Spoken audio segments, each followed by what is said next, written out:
Mais j'ai On va laisser voilà, quelques instants à tout le monde de se connecter. Il y a ce matin, en tout cas, en prévisionnel, beaucoup d'inscrits. On est plus de 120. Donc ça va prendre quelques instants. Bonjour et bienvenue à tous et toutes. Bonjour. Bonjour.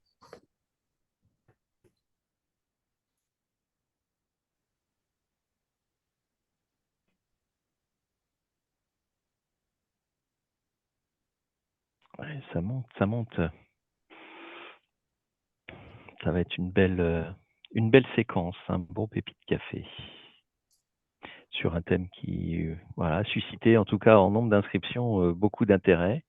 Et voilà, nos deux intervenants, Yvon et Théo, vont, je pense, vous intéresser, j'en suis certain, et vous tous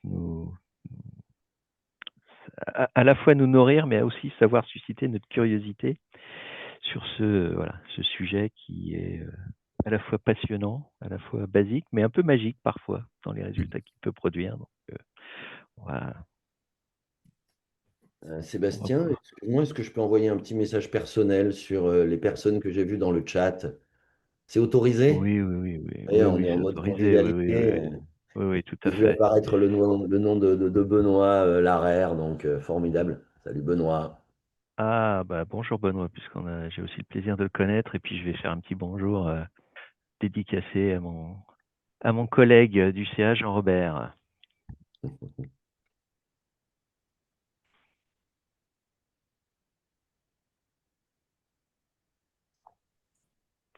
Alors, on n'est pas loin des 40. Et oui, t'es repéré, Jean-Robert.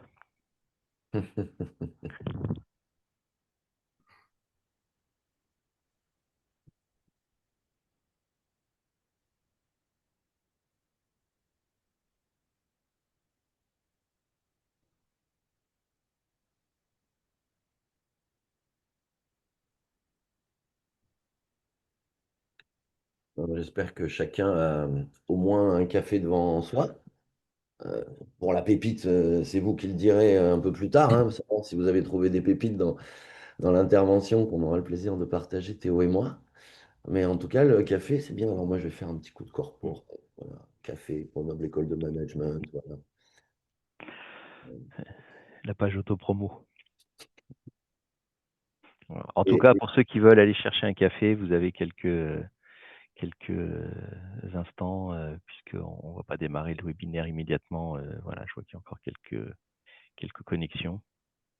On va se donner, je pense, encore 2-3 minutes sans,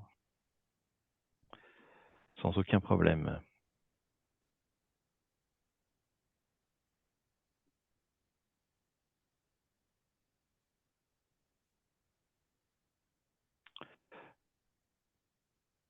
On est arrivé à 45 et on va se dire, Yvan, Théo, je vais lancer, je vais ouvrir le webinaire, on va dire démarrer à 35. On va laisser les 5 minutes parisiennes, régionales, je sais pas, voilà, c'est une forme d'introduction. Donc, Et il pourrait y avoir, je ne sais pas, certainement que quelqu'un s'est déjà amusé à faire une petite carte, euh, comme un petit peu le nombre de bises qu'on fait dans un endroit ou dans un autre pour se dire bonjour.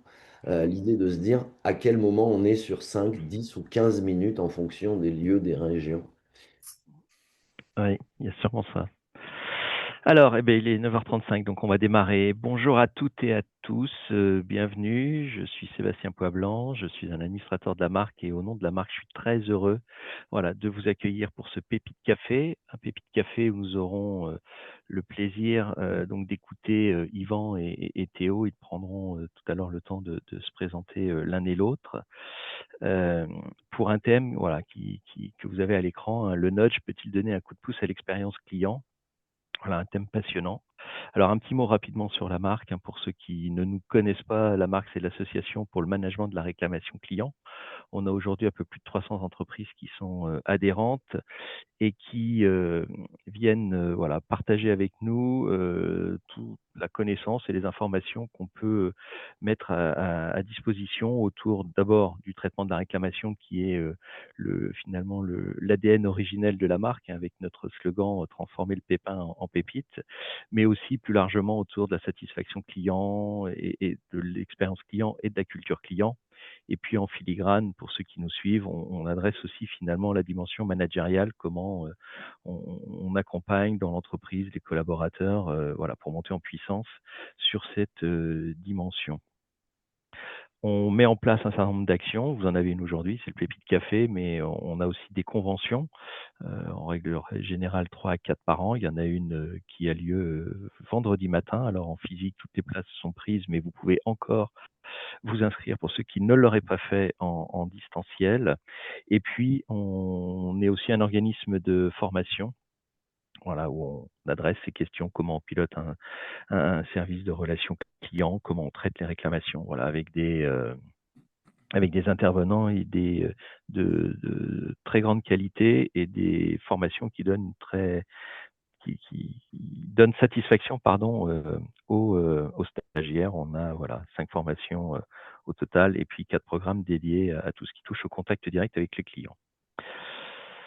Vous les trouvez de toute façon, si vous le souhaitez, hein, sur notre site. Alors, aujourd'hui, on a rendez-vous avec Théo Balland, consultant stratégie de communication, spécialiste du Nudge, et Yvan Laurence, professeur en marketing de Grenoble École de Management.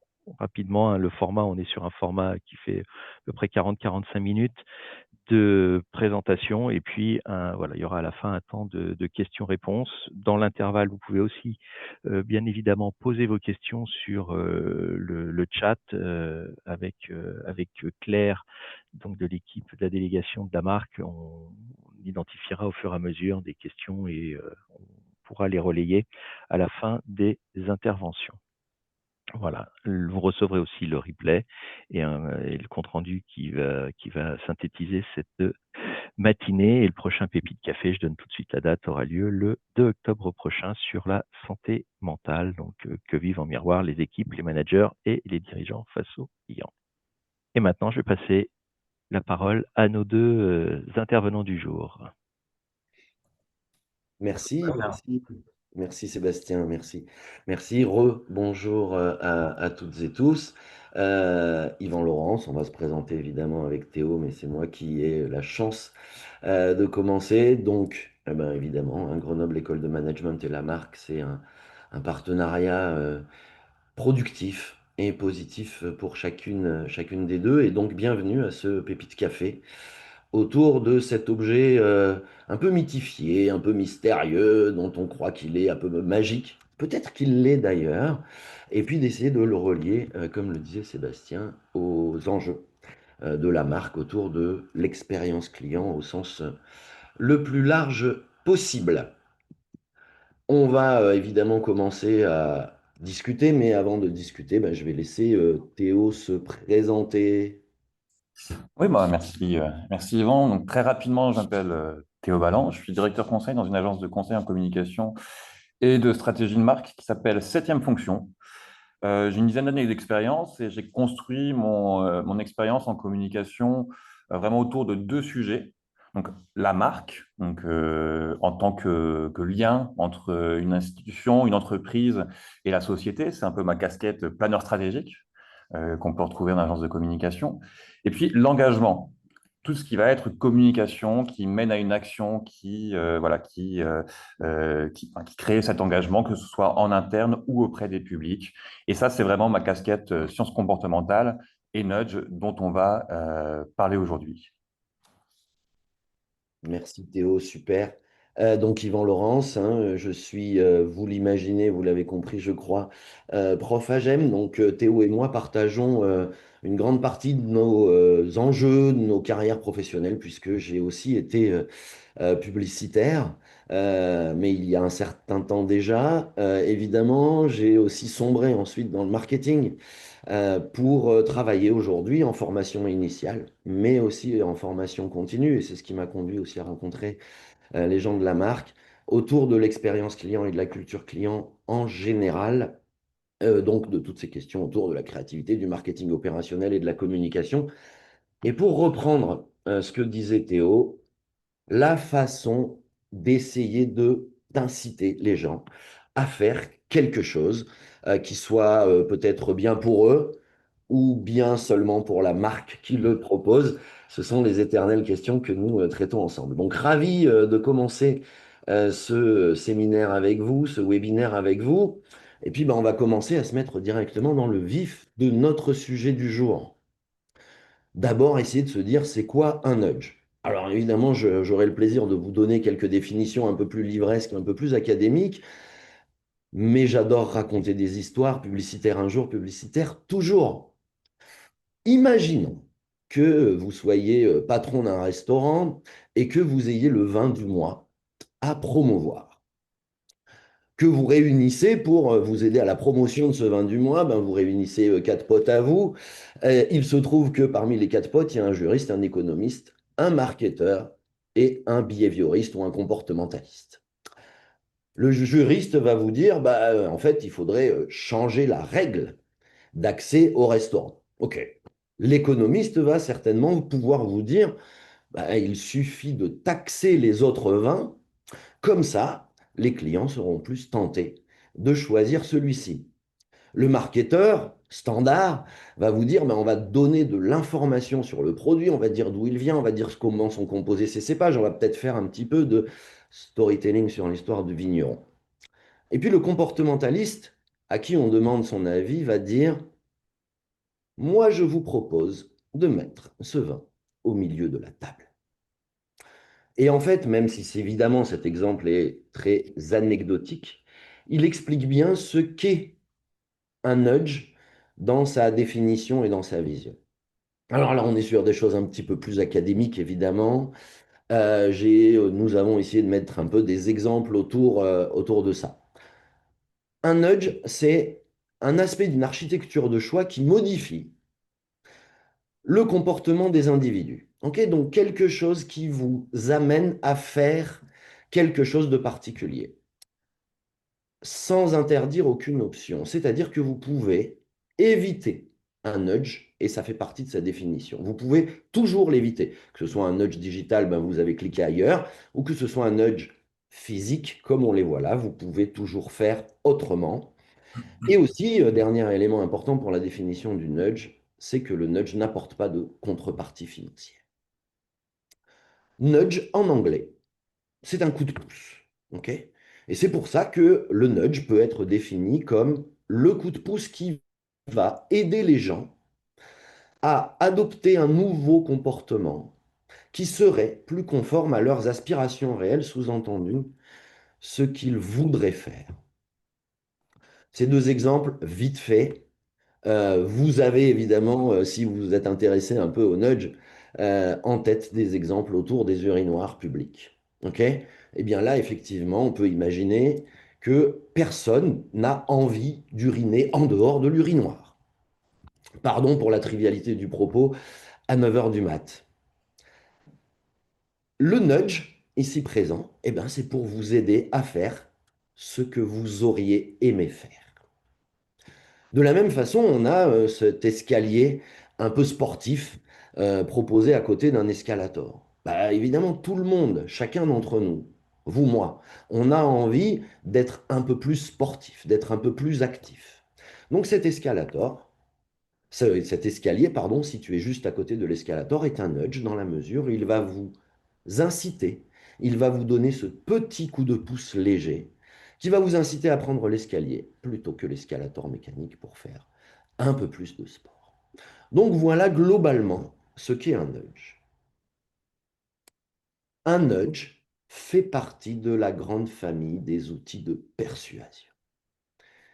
Persuader, c'est essayer de faire quelque chose à quelqu'un et ou de changer son opinion. Alors évidemment, il ne s'agit pas ici de faire un tour trop profond des différents chemins de la persuasion. On va juste mettre le nudge dans ces différents chemins et regarder sur cette autoroute à quatre voies quel est le chemin du nudge. L'autoroute à 4 voies, c'est quoi? Ben, d'un côté, il y a le chemin logique, argumenté et rationnel, plutôt celui qu'on utilise d'ailleurs en pédagogie, qui consiste à effectivement avoir un argument qui va amener les gens à penser que oui, ou à démontrer que oui, la Terre tourne autour du Soleil. Ok, chemin logique. Deuxième grand chemin, le chemin affectif, où là, on va évidemment jouer sur nos émotions pour nous inciter à faire quelque chose. Troisième grand chemin, très utilisé évidemment en communication, et là, clin d'œil évidemment à Théo, c'est de dire que l'imitation, prendre une source, une star qui va faire quelque chose, un influenceur, dit-on en 2025, qui va faire quelque chose, et ben vous allez vouloir faire comme lui, désir mimétique de René Girard, juste pour la petite ref, prof un jour, prof toujours, également. Et puis le quatrième grand chemin, c'est celui qui nous intéresse ici, c'est bien ce célèbre nudge. Un chemin automatique. Alors évidemment, quand on dit automatique, oh là là, ça pose certaines questions, mais on va essayer de nuancer cette question de l'automatisation. Le nudge, parmi les outils destinés à la persuasion, c'est d'abord une question de système et de billes. Système, peut-être que certains d'entre vous se disent, oh, il va nous parler un peu du système 1 et de système 2 de Kahneman. Bingo, vous avez gagné, c'est ce dont je vais parler. Et de biais, eh bien de biais cognitifs, bien sûr. Allez, Kahneman. Pardon encore une fois pour le faire de manière un peu superficielle. On reste à votre dispo évidemment pour vous donner toutes les sources, etc. pour ceux qui veulent en savoir un petit peu plus et aller un petit peu plus loin sur ces questions fascinantes. Kahneman nous dit que globalement, nous avons deux grands types de pensées. Les pensées de type 1, qui sont de l'ordre de l'implicite, souvent inconscientes, que l'on fait sans effort, que l'on traite rapidement, mais parce qu'on les traite rapidement et sans effort, ben pour les changer, il va falloir du temps. On est plutôt dans des choses installées dans notre culture, dans notre personnalité. Et donc, quand on veut communiquer autour des pensées de type 1, on est plutôt sur du langage imagé et non verbal, sur du comportement, sur du langage non verbal, plutôt que sur d'autres choses. Et puis de l'autre côté, chacun d'entre nous a aussi des pensées de système type 2, plus explicite, plus conscient, qui nécessite évidemment beaucoup d'efforts parce que de l'apprentissage, qui ont un traitement lent, mais qui ont un changement rapide. Je reprends l'exemple. Une fois que l'on m'a prouvé par A plus B que c'est bien la Terre qui tourne autour du Soleil et pas l'inverse, c'est acquis, le changement est rapide. OK? Et tout ça, c'est évidemment un peu plus lié au langage et à l'importance des mots que dans les pensées de type 1. Alors évidemment, on n'a pas des pensées de type 1 et puis de l'autre côté du silo des pensées de type 2. On mène dans notre cerveau, tout ça se confond un peu. Globalement, pour se dire ça, c'est se dire que les pensées de type 1 pardon, sont plutôt de l'ordre du spontané, de la réponse quasi immédiate, alors que la pensée de type 2, elle est plus réfléchie et moins automatique. Vous vous demandez peut-être certainement pourquoi je vous emmène sur ces systèmes de pensée. Notre cerveau raccourcit, fait des raccourcis. Nous avons à traiter énormément d'informations, chacun d'entre nous, tous les jours. Donc, notre cerveau ne peut pas répondre à tout. Donc, il filtre. Le filtre, c'est super, ça nous permet de nous concentrer sur l'essentiel, mais de fait, quand on concentre sur l'essentiel, on ne voit pas le reste. Notre cerveau nous aide, pensée de système 1, à retenir le strict nécessaire, le lieu et l'heure de notre prochain rendez-vous. OK? Mais notre mémoire, évidemment, nous joue des tours et renforce nos stéréotypes. Notre cerveau veut aller vite, veut agir vite, parce que c'est aussi de l'ordre du confort, et veut parier sur tel ou tel numéro quand on joue au casino. OK? Quid de la pensée probabiliste et des statistiques? Autrement dit, on prend une décision rapide, mais qui peut être nulle en tant qu'impact. OK? Et puis, ben, effectivement, on a un manque d'informations disponibles pour prendre une bonne décision, donc on se construit tous.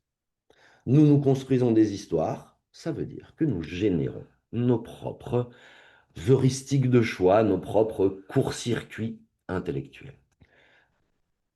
Ça s'appelle un biais cognitif. Ça s'appelle un biais cognitif. Alors, je vais juste en faire deux rapidement, évidemment. Ce biais qui est très commun, hein. Personne n'est à l'abri des biais cognitifs, personne, je dis bien. Le biais de représentativité. Regardez ces deux images. Marie, 38 ans, un enfant dans les bras, quatre autres jeunes enfants et un petit chien. Si on demande aux gens, à nous, hein, quand je dis aux gens, nous faisons partie des gens, si cette Marie dont on parle est plutôt gestionnaire de fonds ou plutôt enseignante, nous allons globalement, massivement répondre qu'elle est enseignante. Pourquoi? Pas besoin de faire un dessin, ok? Nous avons des représentations, des stéréotypes plus ou moins construits qui nous viennent de notre culture, de notre personnalité, de notre exposition médiatique, etc., etc., qui créent chez nous des biais de représentativité. Sont-ils importants? Oui, nous ne pouvons pas vivre sans biais. Sont-ils dangereux?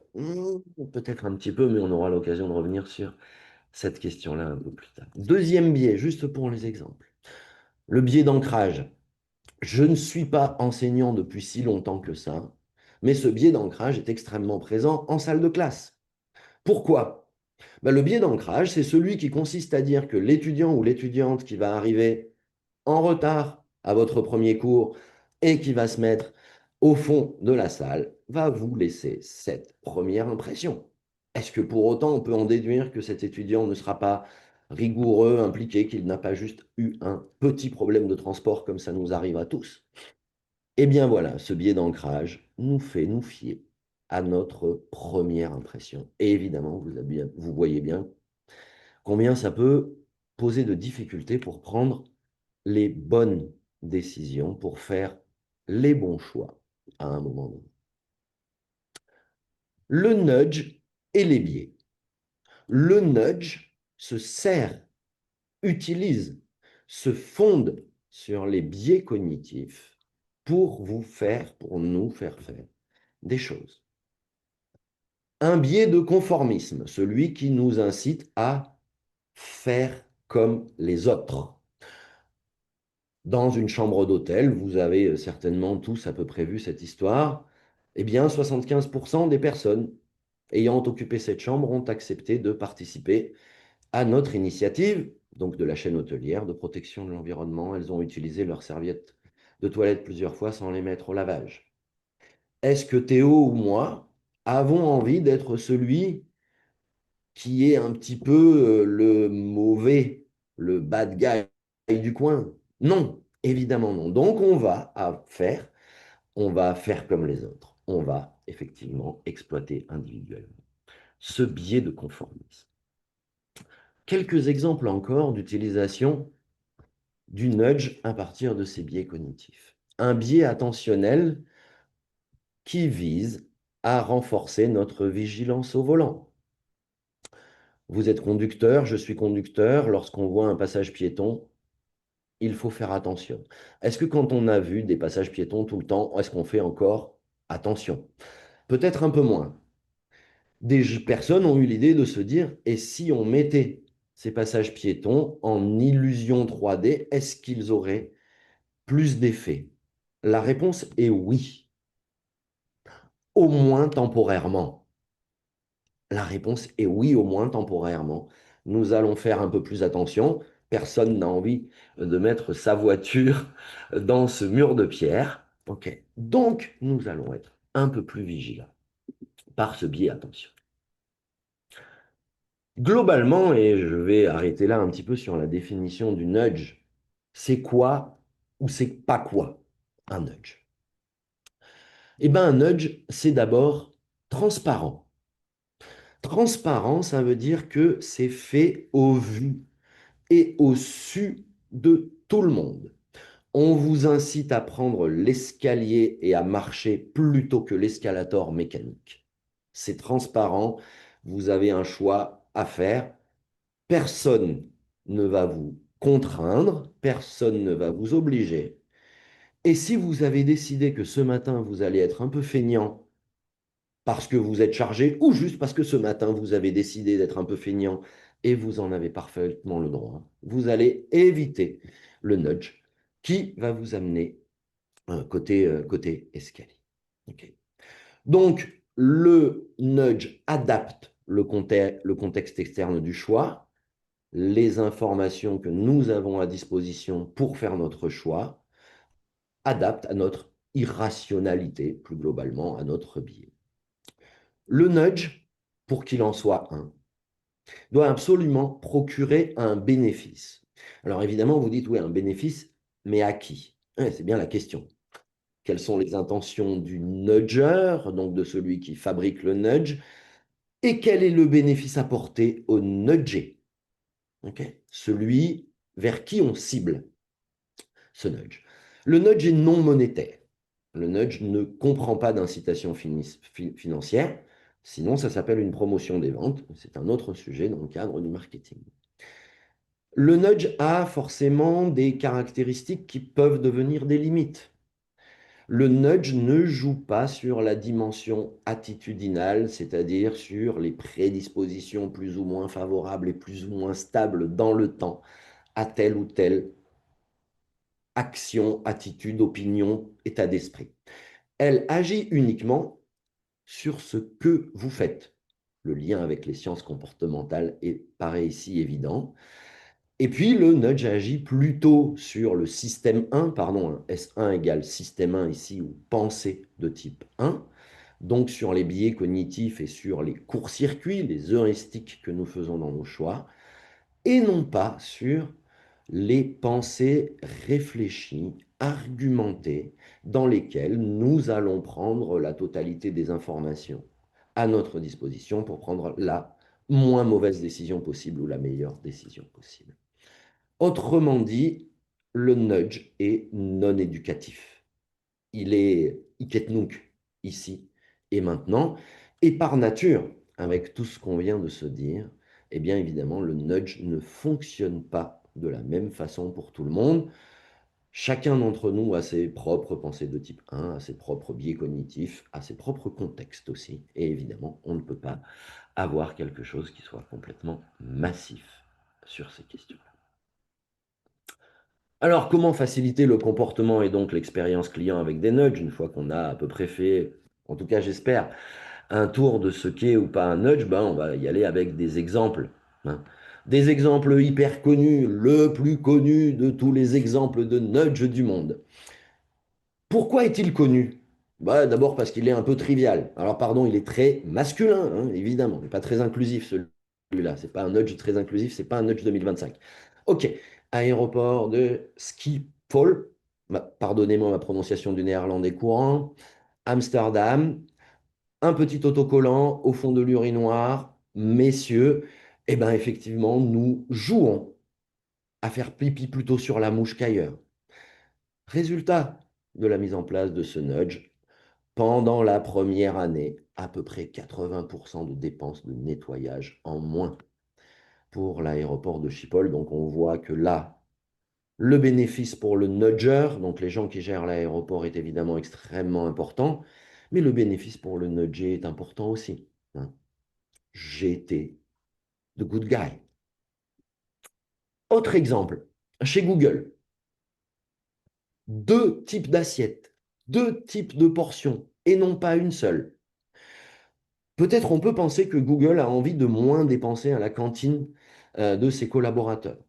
Ok, mais ça s'inscrit aussi dans une lutte globale contre la malbouffe, contre l'obésité. Donc proposer des portions plus réduites à la cantine ou restaurant d'entreprise, c'est aussi une façon de nudger quelque chose et donc de proposer un choix, hein. On se rappelle ensemble les définitions autour du nudge.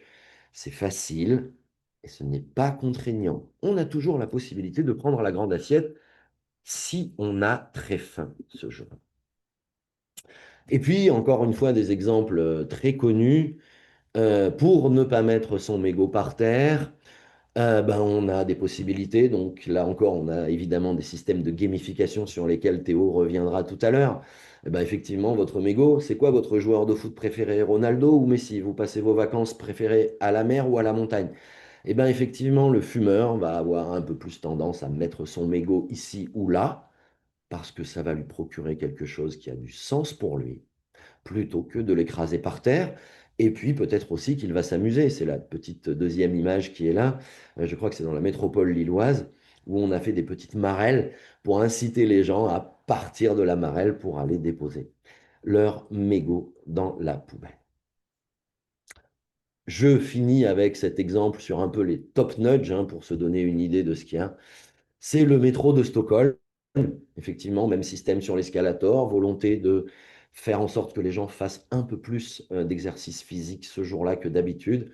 Eh bien, effectivement, on va jouer du piano en mettant nos pieds sur les touches et donc ça va nous inciter à faire quelque chose d'un peu différent, marrant. Là encore, sans pas de contrainte, bénéfice pour le nudger et bénéfice pour le nudger. On peut le prendre aussi de manière un peu plus poétique, comme l'exemple avec des petites phrases assez sympas qui illustrent chacun de vos pas sur le deuxième exemple qui est proposé ici. Théo, moi Oui. j'aimerais bien que tu me racontes, ok, moi j'ai fait un peu du global, un peu du superficiel, mais est-ce qu'il y a un peu des outils de méthodo Hmm. pour penser nudge? Oui, Yvan, il y en a. Même plein. Quelle transition! Pam, pam, pam. Donc, Yvan vous a présenté vraiment le concept de nudge, hein. Donc, le concept de nudge, c'est cette modification de l'environnement de choix pour influencer un comportement. Et Yvan a donné les exemples très typiques du nudge. Et là, vous vous dites, OK, c'est vraiment intéressant, mais en même temps, je ne fais pas de propreté des toilettes et je ne gère pas la voirie. Et du coup, comment est-ce que je m'approprie ça un peu mieux? Eh bien, du coup, on voulait vous proposer de dézoomer un petit peu et d'aller voir comment ça peut nous inspirer dans nos métiers vraiment plus marketing. Donc, le principe du nudge, c'est de passer d'une intention à une action en hackant un petit peu, on va dire, le cerveau, en allant chercher ce chemin automatique. Et comme Yvan en a parlé juste avant, il y a pour ça tout un tas de biais cognitifs. Alors, des biais cognitifs, il y en a entre 200 et 250. Donc, c'est un peu beaucoup à vous présenter et surtout à retenir. Donc, ce qu'on va faire, c'est qu'on va se concentrer sur quatre grands principes, les les quatre grands éléments les plus importants pour construire une communication nudgée, pour construire un nudge, pour construire un dispositif qui soit véritablement engageant. Donc, cette méthode, ce framework, ces quatre grands éléments appartiennent à ce qu'on appelle la méthode EAST. La méthode EAST, qui est une méthode développée par le BIT. Donc, BIT, c'est Behavioral Insight Team, c'est la plus grande agence de sciences comportementales et de nudge au monde. La méthode EAST, elle se divise en quatre points. Donc, EAST, pourquoi? EAST pour easy, E comme easy, donc c'est la facilité. Pourquoi? Parce que le cerveau privilégie toujours les comportements les plus faciles. C'est notre système 1. Le système 1, il est assez fainéant et le cerveau aime toujours aller chercher ce qui est le plus simple parce que ce qui est le plus simple, c'est ce qui lui fait dépenser le moins d'énergie.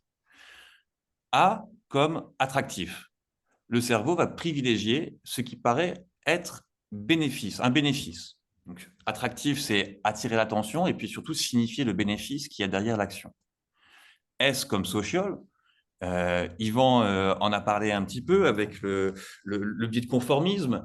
Le cerveau privilégie toutes les actions qui nous fait appartenir à un groupe social, à une communauté. Et puis, T comme timely. Timely, c'est le moment opportun. En fait, le cerveau privilégie toujours l'immédiateté. Il ne va pas aller chercher ce qui s'est passé avant ou ce qui va se passer après. Le plus important pour lui, c'est ce qui se passe maintenant. Donc, on va reprendre ces quatre points, puis on va essayer de trouver des exemples pour mieux vous les présenter. Donc, E comme easy, easy, la facilité. Votre cerveau, il adore avoir un temps d'avance sur les choses. Pourquoi? Parce qu'il fonctionne toujours par anticipation.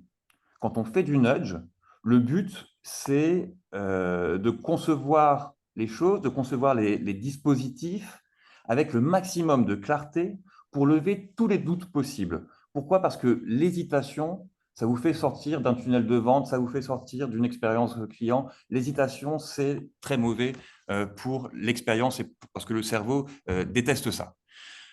Donc, il faut éviter à tout prix ce genre de choses. Là, vous voulez monter, vous voulez descendre, sur quel bouton est-ce que vous appuyez? Vous ne savez pas, vous hésitez, vous paniquez. Votre cerveau génère une hormone de stress. L'exemple suivant est dans le même goût. Peut-être une allégorie de notre gouvernement aujourd'hui, mais en tout cas, voilà, c'est une situation assez désagréable quand on est sur la route et qu'il y a quelqu'un qui klaxonne derrière parce qu'il faut qu'on avance et qu'on ne sait pas du tout où aller. Donc, le but, c'est d'éviter ce genre de situation dans un parcours client. Alors, comment est-ce qu'on fait? Eh bien, par exemple, on vient traiter la question du choix. Et des fois, c'est un peu paradoxal. D'ailleurs, ça s'appelle, très bien nommé, ça s'appelle le paradoxe du choix. On est marketeur, on vend des confitures et on se dit, tiens, je vais aller faire goûter mes confitures au client, comme ça, il va aller m'en acheter. Donc, je vais dans un magasin, je dresse mon petit stand de confitures, et c'est la première semaine où je fais ça, donc j'ai pris mes 6 meilleures confitures. Donc, je les fais goûter, mes clients sont, enfin, les gens qui sont dans le magasin sont intéressés, ils viennent goûter mes confitures, et puis 30% d'entre eux en achètent. Et je me dis, ah, ça a super bien marché, et je vais refaire la même chose la semaine prochaine. Donc, la semaine suivante, je reviens, j'installe mon stand, et là, je me suis dit, bon, ça a marché avec 6 confitures, mais en fait, j'ai tout un stock et j'ai plein de goûts différents. Donc, en fait, je vais en prendre plein de typologies différentes. Et là, au lieu d'en avoir 6, j'en ai combien? 12, 24, 30, une trentaine à présenter. Et là, qu'est-ce qui se passe? Les clients goûtent, ils ne savent pas trop lesquels goûter, il y a tellement de goûts différents. Et puis, en fait, au final, il n'y en a que 3% qui en achètent. Pourquoi? Par ce paradoxe du choix, parce qu'on vient créer de l'hésitation. En donnant trop de choix, le cerveau est un peu disjoncte et puis il va finir par ne plus choisir. Et du coup, la question, c'est, vous, quand vous présentez une offre, combien de confitures est-ce que vous mettez sur votre présentoir? Et ça, c'est important. Et les grands commerciaux, c'est la slide suivante, le savent très bien. Apple, Google, quand ils essayent de vous vendre un téléphone ou un ordinateur, sur une page du parcours de vente, il y a rarement plus que 3 choix. Et 3, c'est vraiment un peu le Graal, c'est souvent l'option considérée comme la meilleure solution pour présenter une offre. Et 3, c'est bien aussi parce que ça, il y a toutes des heures sur lesquelles on pourrait parler, mais 3, ça permet de pouvoir bien gérer la comparaison et puis de créer aussi des stratégies de prix. Donc, slide suivante, je veux bien, merci Yvan. Donc, le choix, des fois, ça descend même jusqu'à l'absence de choix. Et là, par exemple, c'est TikTok.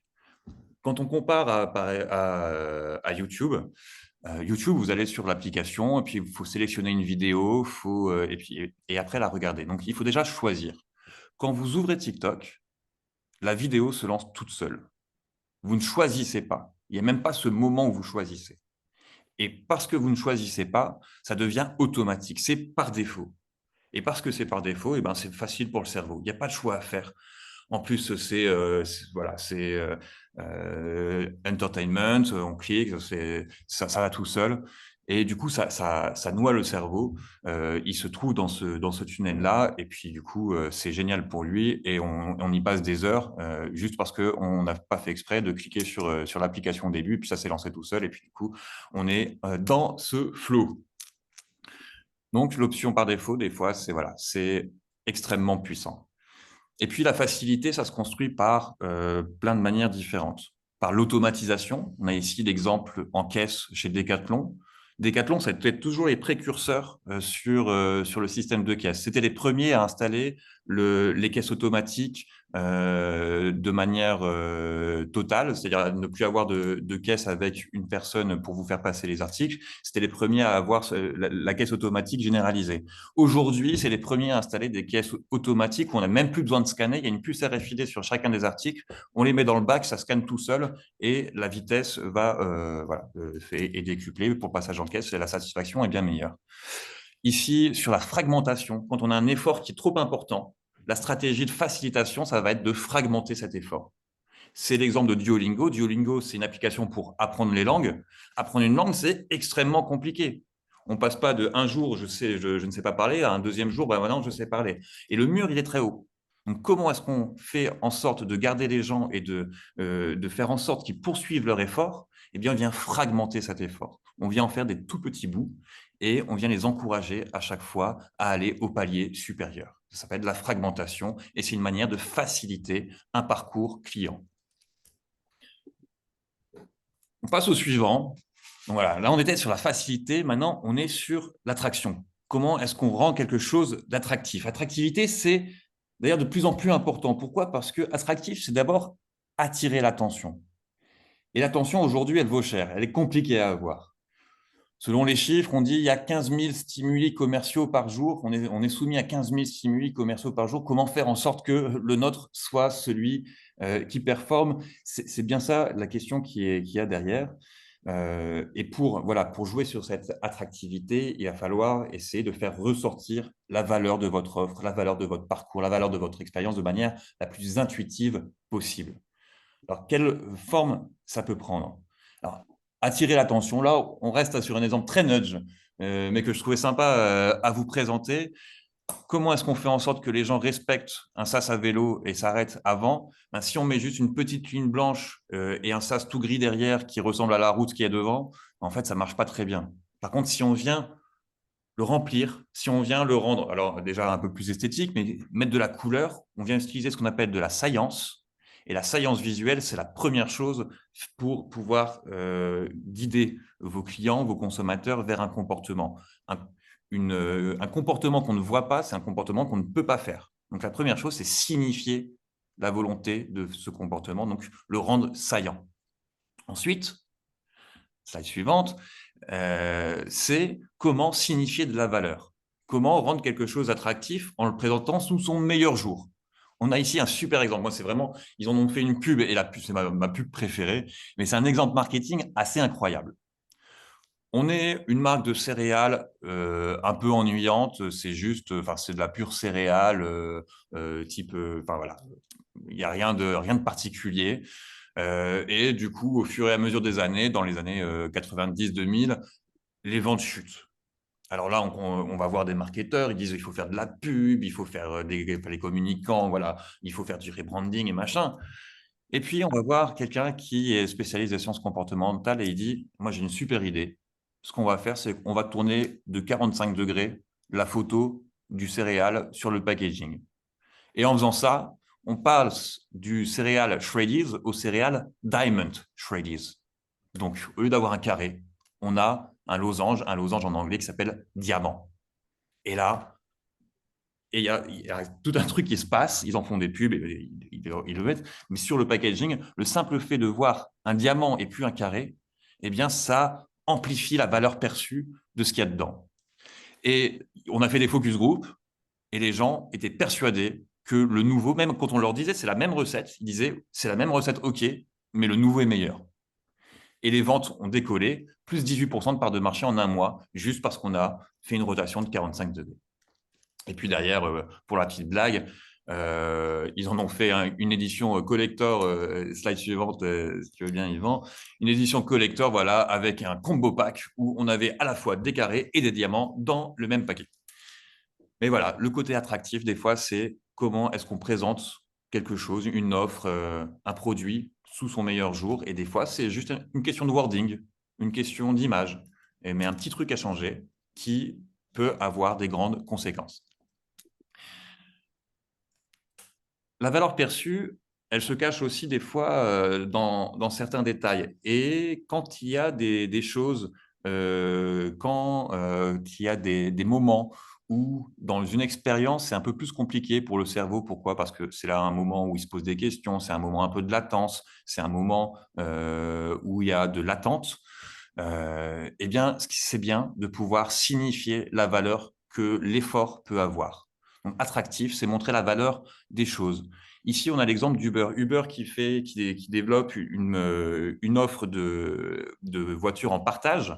Donc, vous partagez votre course avec d'autres utilisateurs que vous ne connaissez pas.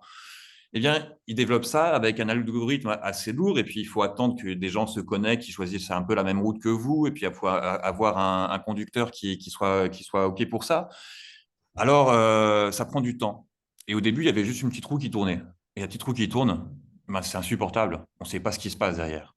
Alors, ils ont changé.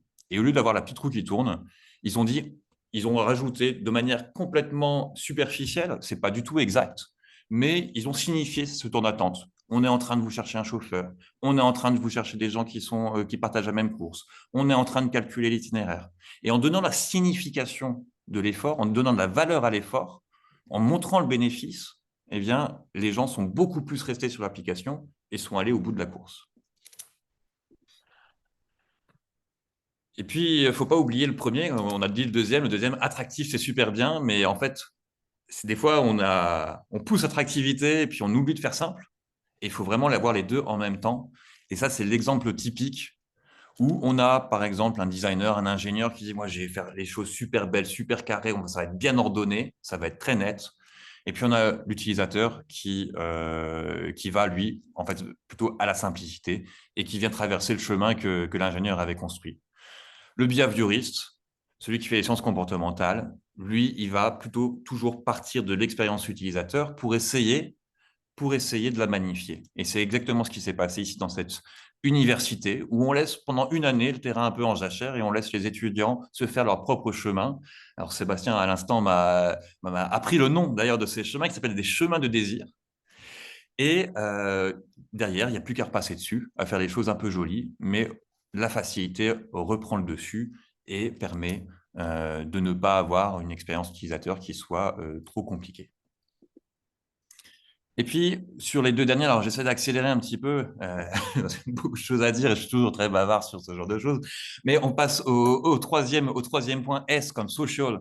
Donc, social, c'est vraiment toute la notion de communauté. En marketing, c'est un vrai objectif de créer des communautés. Pourquoi? Parce que la communauté donne un effet d'entraînement. Les gens qui se sentent appartenir à un groupe vont avoir tendance à s'imiter dans le groupe et du coup à créer de l'engagement.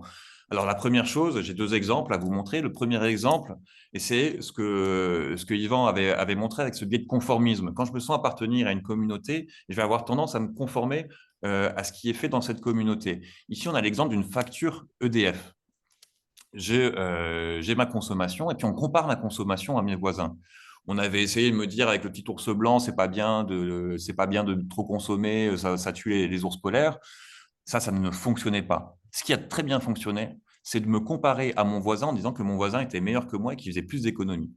Et bien, du coup, comme j'ai quelqu'un à qui je peux me comparer, c'est mon voisin, il habite à côté de chez moi, donc on fait un peu partie de la même communauté de facto, je suis comparé à lui et je vais avoir tendance à me conformer à ce qu'il fait. Et ça peut paraître anecdotique, il y a environ 2% en moyenne d'économie d'énergie avec ce petit dispositif. 2% d'économie d'énergie à l'échelle d'un pays, c'est énorme et ça peut représenter plusieurs milliards d'euros d'économie potentielle. Donc le nudge, des fois, c'est aussi des petits pourcents qu'on vient grappiller, mais ces petits pourcents, ils ont un effet démultiplié. Et pardon, Théo, je t'ai un peu anticipé. Non, mais c'est parfait, c'est parfait.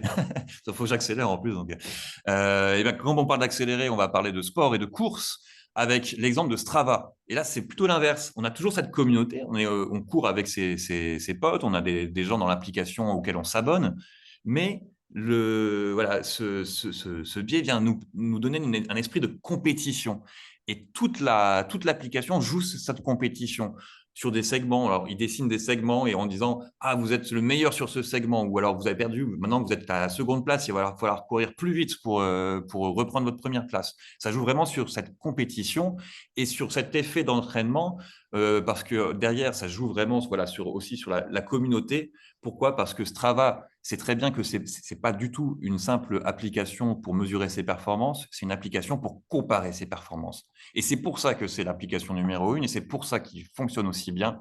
Et maintenant, la prochaine étape, le dernier truc qu'ils ont lancé, c'est comment bien partager son Strava sur Instagram. Pourquoi? Parce que en fait, c'est là où sont les communautés.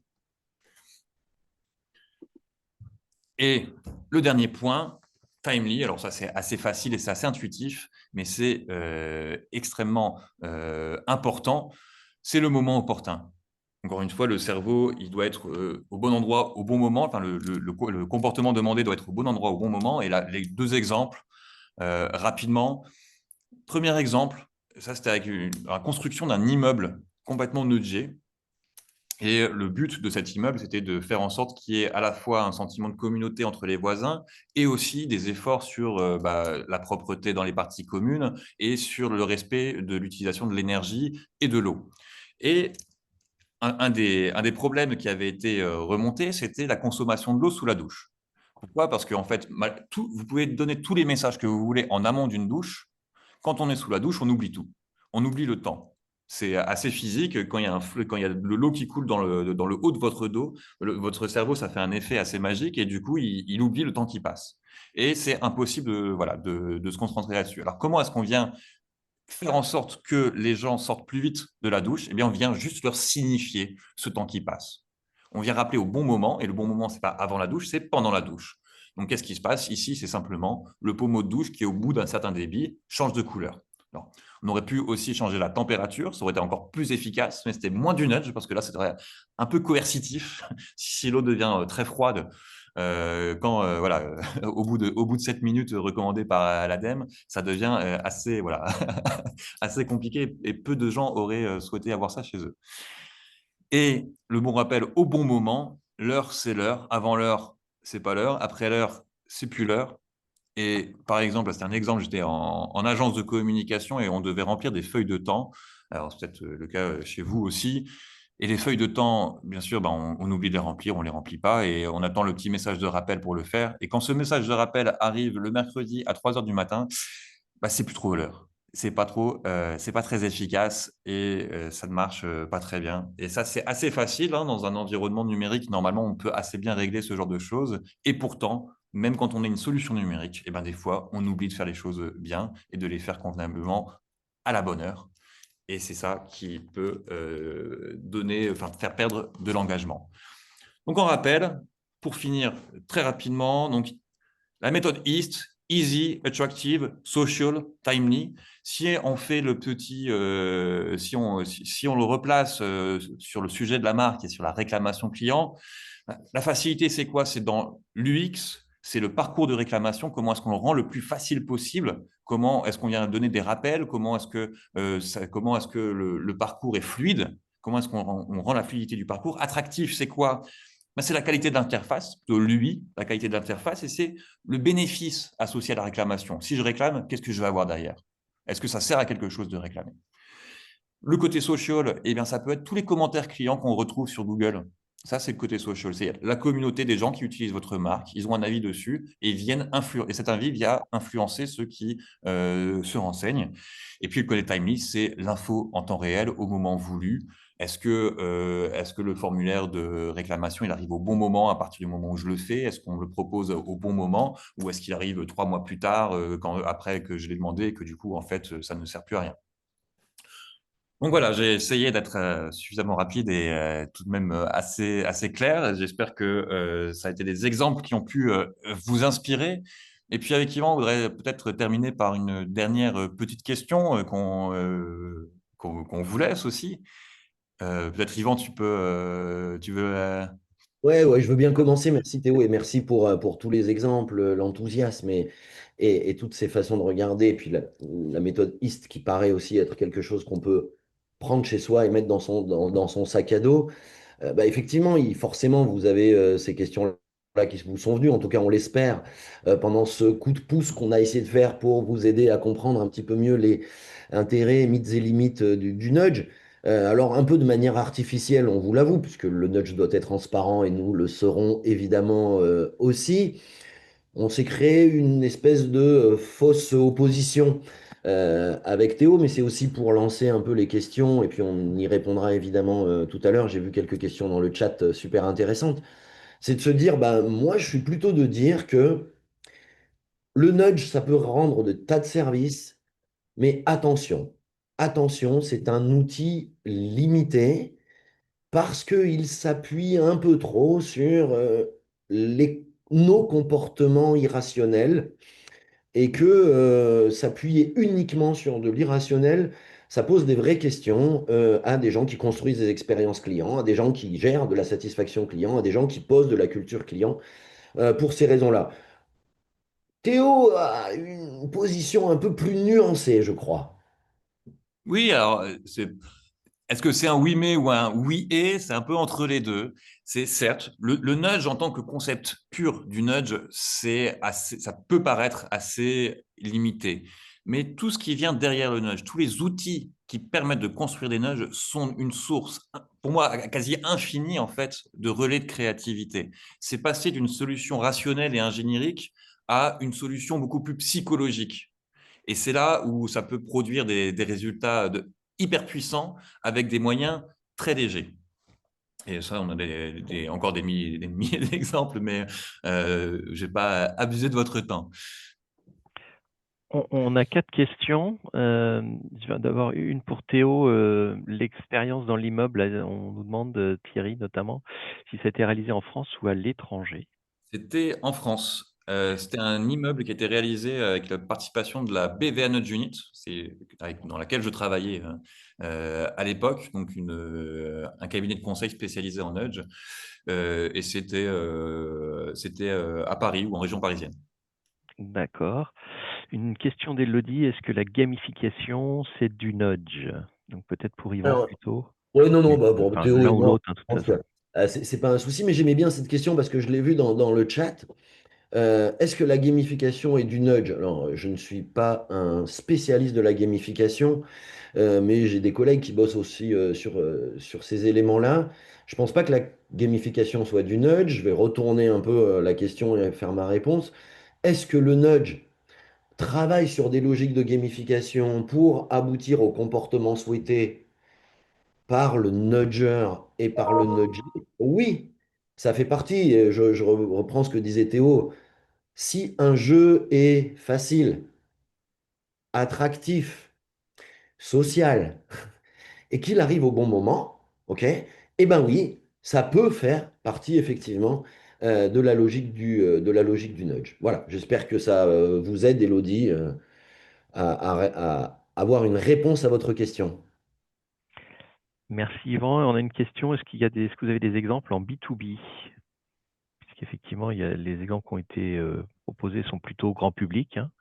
Mais bon, comme ça, a priori, je pense qu'il y a pas de frein à ce que dans le B2B, ce qui marche dans le grand public doit pouvoir marcher en B2B. Mais est-ce que vous avez vu Alors, oui, dans vos euh, expériences? euh, rapidement, là comme ça, j'ai rien qui me vient à l'esprit. En fait, le principe du nudge, on parle pas à un client, on parle pas à un client business ou un client particulier, on parle à un humain en fait, on parle à un cerveau. Et la puissance, enfin, le nudge repose en fait sur des biais cognitifs qui sont universels.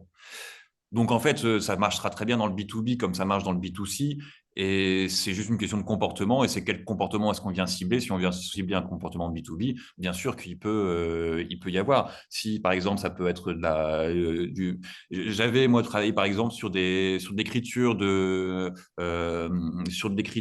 nudgée, pour des cold calls ou voilà, pour des appels commerciaux. Comment est-ce qu'on vient donner des petits mots qui vont faire mouche dans la tête d'un prospect B2B pour gérer ça.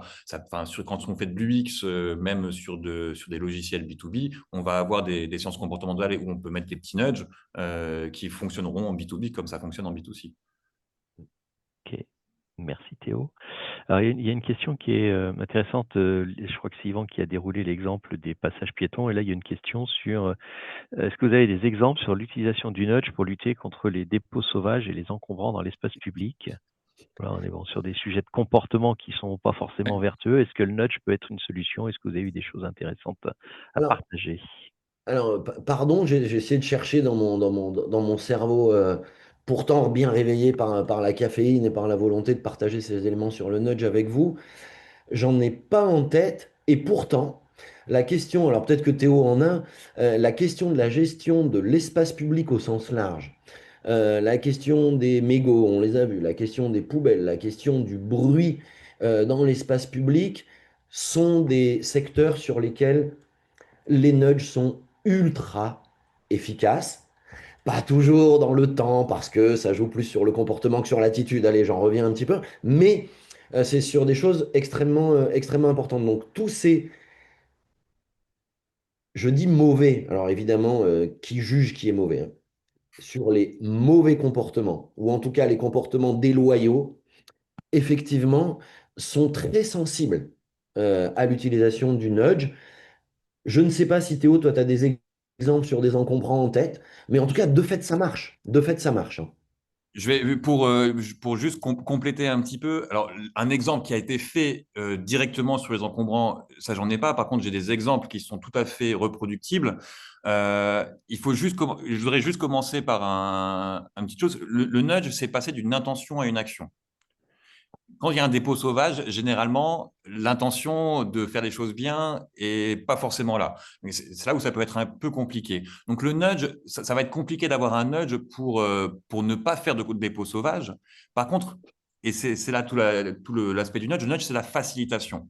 Donc en fait, ce qu'il faut chercher, c'est pas un comportement négatif, c'est-à-dire ne pas faire un dépôt sauvage, c'est un comportement positif, c'est faire son dépôt d'encombrant au bon endroit.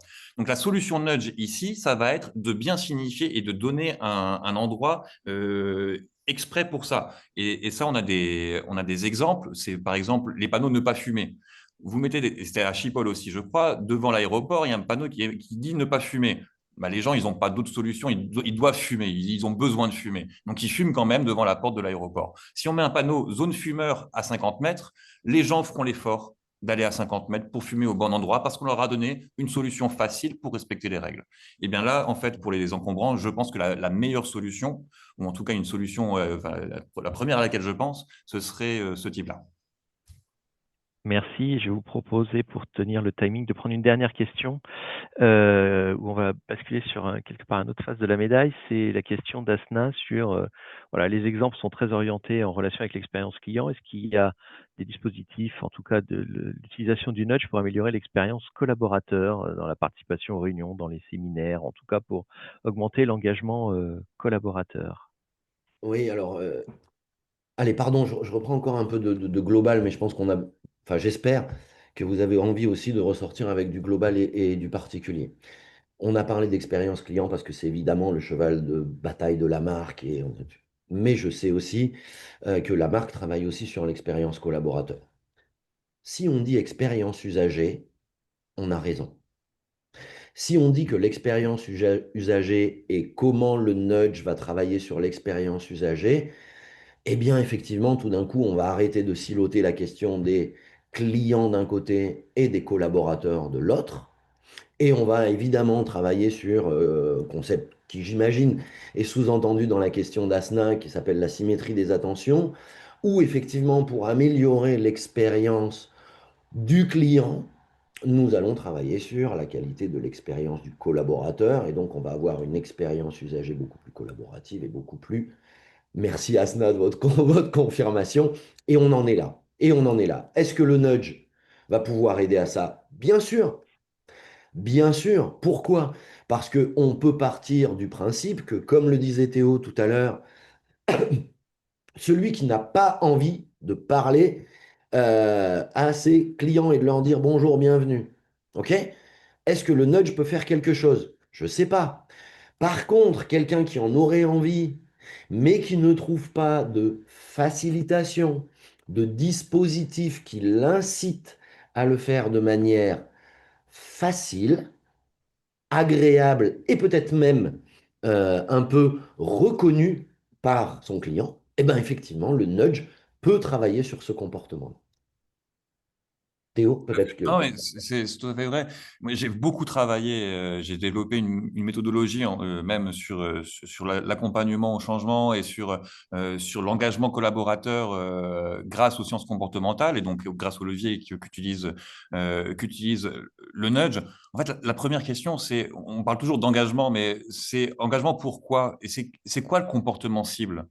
Et juste en déterminant bien le comportement cible, ben, vous prenez ce framework IST et déjà vous aurez une bonne partie et des bons outils pour y répondre. Et puis voilà, il faut pas oublier que, enfin, et ça vous le savez très bien, que l'entreprise c'est un lieu social. Donc il y a on parlait de symétrie des attentions, et ben il y a beaucoup d'effets de comparaison, il y a beaucoup de ressorts derrière tout ça. Le nudge, c'est avant tout de la psychologie aussi, et c'est très intéressant à aller voir pardon, sur une vision commune de projet d'entreprise et sur une vision individuelle aussi, parce que le nudge, c'est très individualisé, et savoir qui ressent quoi, comment, et qui veut faire quoi, comment, qui peut faire quoi, comment. Et c'est là où la facilitation est extrêmement importante, de donner les bons outils pour les bonnes actions. Ça, déjà, c'est un bon levier d'engagement. Merci Théo. On va clôturer ce webinaire. Je vais vous remercier, messieurs, pour voilà, votre partage, votre enthousiasme aussi. On sent que c'est un sujet qui vous anime particulièrement. Donc, j'ai vu passer aussi une demande de référence de site. Je pense qu'avec Claire, on pourra mettre ça dans le compte-rendu qui voilà, sera adressé. On va demander ça en aparté à nos deux consultants. Vous avez Voilà. nos noms et nos contacts, donc, enfin, au moins nos noms, donc sur LinkedIn, nos contacts. N'hésitez pas si vous avez d'autres questions, des projets. Euh, on sera ravis de vous répondre. Avec grand plaisir. Merci en Merci tout à tous les cas. deux et voilà, je souhaite à tous nos participants voilà, une bonne journée qui a démarré sur le bon pied avec un pépite café passionnant et énergisant. Bonne journée à tous. Bonne Merci. journée. Bonne journée à tous et toutes. Merci.